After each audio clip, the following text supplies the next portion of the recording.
Bonjour à tous. Il y a, il y a Nanga qui vient de déclarer que la guerre est finie. Nous allons maintenant commencer la reconstruction. C'est fini en tout cas, nous sommes là, il a fait les meetings et tout ça. Bon, je ne sais pas si vous avez suivi il y a 2 jours. Nanga a fait la déclaration encore. Il a dit que nous sommes prêts à tout, à attaquer et à faire tout ce que nous pouvons faire. C'est la question de savoir pourquoi alors Nanga a fait cette déclaration. Alors quand vous n'êtes pas dans le monde politique, vous n'allez pas comprendre. Les politiciens ont un langage. Mais déjà, vous devez savoir que tout ce que Nanga dit, tout ce que Nanga dit, c'est Kagame qui lui dit de dire. Nanga ne peut pas déclarer quelque chose s'il ne reçoit pas un ordre.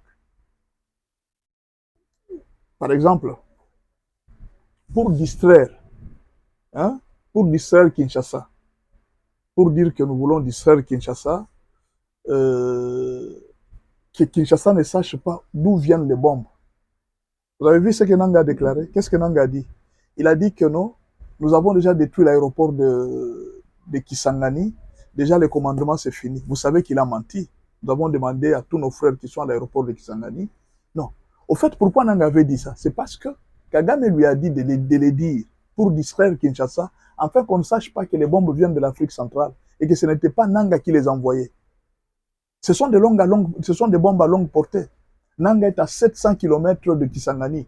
Il ne peut pas avoir une bombe pour envoyer à Kisangani, à l'aéroport de Kisangani avec précision. Mais ce sont des bombes qui viennent de la République centrafricaine. Alors Nanga a dit que c'est les M23 qui jettent, alors que ce n'est pas les M23, ce sont les RDF, les soldats de la MONUSCO, qui les font à partir de l'Afrique centrale. Alors en disant que la guerre est terminée, il faut savoir que il y a beaucoup de choses qui peuvent être cachées. Je vous fais juste une analyse pour vous faire comprendre. Premièrement, ça peut être une distraction de plus d'un plan qu'ils sont en train de préparer. Pendant que vous vous dites que non, Nanga a arrêté la guerre et il prépare un plan soit pour prendre Ouvira, soit pour prendre une autre ville, ou soit pour bombarder quelque chose. Ou alors, ils sont en train de préparer quelque chose pour dire que non, cela n'est pas venu de nous. Ou alors, ils sont en train de préparer une nouvelle rébellion qui ne sera pas Nanga. Donc Nanga dit que j'arrête la guerre, mais on fait naître une autre rébellion à partir de Kisangani, qui ne sera pas M23. Nanga pourra dire que non, voilà, moi j'ai arrêté la guerre, cette rébellion ce n'est pas moi. Et Kagame va dire, non, ça ne me concerne pas, moi je travaille avec les M23. Parce qu'on sait que tout ce que les M23 peut faire, c'est Kagame qui le fait. Alors peut-être ils ont un plan de faire naître une autre rébellion pour qu'on puisse se dire que non, ce n'est pas eux. C'est une autre rébellion, ce n'est pas nous. Nous avons déjà arrêté la guerre. Ça, c'est le premier plan. La première chose que vous devez comprendre. La deuxième chose, vous pouvez comprendre par là que non, Kagame peut-être a pris la ville de Goma. On lui a remis la ville de Goma et il veut montrer que non, je ne peux pas partir les mains vides comme Tshisekedi ne veut pas me donner. Alors moi, j'annexe Goma au Rwanda. Bon, alors, cette possibilité est très difficile pour Kagame parce qu'elle est suicidaire. Si Kagame ose faire ça après avoir signé les accords des États-Unis, ça sera une autre violence de plus. Alors, ça peut être un plan que Kagame a dit, bon, nous allons prendre les parties que nous avons déjà conquises. Ils ont conquis Bukavu, Goma, mais ils n'ont pas conquis le nord Kivu et le sud Kivu. Ça, c'est compliqué. Ils ont conquis Goma et Bukavu, mais pas le nord et le sud Kivu. Parce que le sud Kivu et le nord Kivu ne sont pas dans leurs mains. Ils ont une partie du nord Kivu, ils ont une partie du sud Kivu. Et alors, ils ne peuvent pas dire que nous avons pris Goma et Bukavu seulement, non. Il faut prendre le nord et le sud Kivu. Mais alors, dans ce cas-là, Kagame veut faire une pression à Tshisekedi de signer, en montrant à Tshisekedi que je viens de faire la balkanisation. Si tu ne fais pas vite, alors nous allons balkaniser Goma. C'est une pression pour pousser encore davantage Félix Tshisekedi au dialogue. Les gens vont dire, voilà, on veut balkaniser Goma, Félix, tu dois négocier, sinon nous risquons de perdre la terre. Non, nous avons déjà signé avec les États-Unis. Kagame a déjà signé le respect de l'intégrité territoriale. Ce sera difficile que Kagame fasse cette erreur-là et que Nanga puisse faire quelque chose de parallèle. Ça, c'est la deuxième raison. Peut-être qu'ils se sont entendus que nous donnons à Kagame la partie de Goma. C'est une deuxième raison. La troisième raison, c'est que Nanga est en train de dire peut-être adieu aux gens de Goma pour leur dire que nous n'allons plus combattre. Au lieu de leur dire que nous allons quitter Goma, au lieu de leur dire que non, voilà, nous allons partir, nous allons vous laisser dans cette ville, Et Nanga peut-être est en train de leur dire adieu que nous n'allons plus nous battre. Maintenant, vous pouvez rester calme. Il n'y a plus de problème entre nous. Nous restons, nous allons reconstruire la ville. Actuellement, Nanga n'a pas d'argent pour reconstruire Goma. Il n'en a pas. Où est-ce qu'il va trouver l'argent? Il va trouver l'argent où? Ça montre que quelque part, ils n'ont plus l'argent de la guerre. Est-ce que Kagame va sortir son argent? Pendant qu'on est en train de bloquer le coltan, on est en train de tout bloquer. Est-ce que Kagame peut sortir son argent pour reconstruire Goma? Où est-ce que Nanga va trouver l'argent? Il faut beaucoup d'argent pour la reconstruction. Et déjà, ils ont inauguré les parkings. Donc, ils sont en train de construire les parkings de Massissi. Vous voyez un peu, là où les véhicules de Massissi arrivent, ils sont en train d'inaugurer les parkings. Je sais que c'est un plan pour montrer aux gens que nous voulons montrer qu'il y a la paix. Mais il y a un autre plan. C'est juste la mise en confiance de la population. Pourquoi? Pour récolter les impôts. Beaucoup de gens ne font plus d'activité. Beaucoup de gens ont tout arrêté à cause de la guerre. Et alors, ils n'ont plus d'impôts. Ils n'ont plus d'argent. Comme les gens ont tout arrêté, les gens commencent à fuir à cause de la guerre, à cause des troubles qui sont trouvés. Et les gens commencent à avoir peur pour dire qu'on peut bombarder Goma d'un moment à l'autre. Avec l'accord avec les Américains, on peut bombarder Goma d'un moment à l'autre.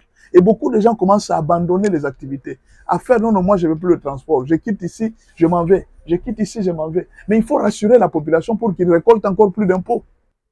Alors, comment on va rassurer la population? Il faut leur dire qu'il n'y a plus de guerre. Il n'y a plus de guerre comme ça. Ils récoltent encore plus d'impôts. On rassure la population pour que les gens ne quittent pas Goma, pour que les gens ne fuient pas. Parce que tout le monde, depuis que Félix a fait l'alliance avec les Américains, il y a un bruit qui circule à Goma. Là, les gens sont en train de penser que les Américains peuvent venir bombarder à tout moment. Ce qui fait que tout le monde est dans l'incertitude. Même ceux qui sont venus du Rwanda, ils sont dans l'incertitude. Ils savent que d'un moment à l'autre, on peut venir nous attaquer ici. Les Américains peuvent venir ici. Ils sont tous dans l'incertitude. Mais alors, comment avoir l'impôt? S'il y a de l'incertitude dans la ville, vous ne saurez pas avoir l'impôt. Comment vous allez avoir l'impôt? D'où, il faut rassurer la population que la guerre est terminée. Tout ça, ce sont des manœuvres pour avoir l'impôt. Parce que même Kagame lui-même n'a pas d'argent. Comment il va faire? Et une autre chose, une autre raison que vous devez comprendre, c'est une manière de rassurer aussi leurs soldats. Une manière de rassurer leurs soldats, il dit non, parce que les soldats sont en train de réclamer. Nous sommes au front. Mais comment est-ce que nous serons payés? Ça fait autant de jours que nous n'avons pas l'argent. Ça fait autant de jours que nous ne recevons rien. Comment est-ce que nous allons vivre? Une façon de calmer les soldats que non, la guerre est terminée. Il n'y a plus de guerre, vous n'entendez plus de bruit de guerre et tout ça. Il est en train de calmer la population pour dire que non, voilà, il n'y a plus rien. Pour que les soldats, ils récoltent un peu beaucoup d'argent. Ils vont faire une campagne pendant une certaine période quand ils vont recruter l'argent des impôts. Parce que Kagame, c'est comme si Kagame leur a dit que moi ici, je n'ai plus rien à vous donner. Débrouillez-vous pour vivre. Mais alors, comment faire pour avoir l'impôt et payer les soldats qui sont là? Parce que si vous ne payez pas les soldats, il y aura beaucoup d'insécurité dans la ville. Mais alors, pour payer les soldats, il faut l'impôt. Et comment faire pour avoir l'impôt? Il faut rassurer la population qu'ils peuvent travailler. Il y a le calme, il n'y a plus rien. Travailler. Ils sont compliqués. Là, la situation devient très compliquée sur le plan financier. Ils vont se payer comment? Ils vont vivre comment? Tous les financiers, depuis que les Américains sont dedans, tout le monde commence à avoir peur. Même les Européens, ils commencent à avoir peur de financer l'argent de la guerre. Si on a déjà découvert que la Chine était en train de financer la guerre, même les Européens commencent à voir qui va financer cette guerre de Nanga. Qui peut encore se risquer devant Trump pour commencer à financer la guerre alors que Trump contrôle toutes choses? Ça devient très compliqué. Il faut avoir de l'argent, il faut avoir des frics. Et pour avoir les frics, il faut rassurer la population. Et pour rassurer la population, c'est alors qu'ils peuvent récolter les impôts. Et c'est difficile pour eux. Vous comprenez? Et toutefois, je vais dire au gouvernement, il ne faut pas négliger. Ça peut être un plan qui se sont dit, bon, de toutes les façons, gardons cette partie. Ce que nous avons, nous pouvons garder, ça sera pour nous. Ça peut être une des raisons qu'ils ont fait ça. Alors le gouvernement ne doit pas rester là pour dire que non, voilà, ce sont des histoires, ce sont des histoires. Non, non. Je vous dis toujours qu'en politique, on ne néglige pas une information. Toute information, il faut l'étudier au sérieux. Toute information que Nanga donne, nous pouvons négliger pour dire que Noah a dit, c'est un fou. Non, il ne faut pas négliger. Toute information, toute parole que Nanga sort, on l'a étudiée quelque part avant qu'il ne sorte cette parole. Il y a eu un cabinet qui a étudié avant de sortir cette parole. Vous aussi, quand vous recevez une telle parole, vous devez mettre tout un cabinet. Les gens sont en train de réfléchir. Et comment faire pour contraindre Nanga? Il faut faire très attention. Ils peuvent se décider de balkaniser les pays. C'est un moyen qu'ils peuvent faire. Mais soyez vigilants. Tout ce qui est sûr, c'est qu'avec cet accord des Américains, tout le monde est mal à l'aise. En tout cas, tout le monde est mal à l'aise. À l'heure actuelle, balkaniser la RDC, ça devient très difficile. Ça devient même suicidaire. Alors d'où, moi je pense que la plus grande raison, c'est qu'ils ont besoin d'impôts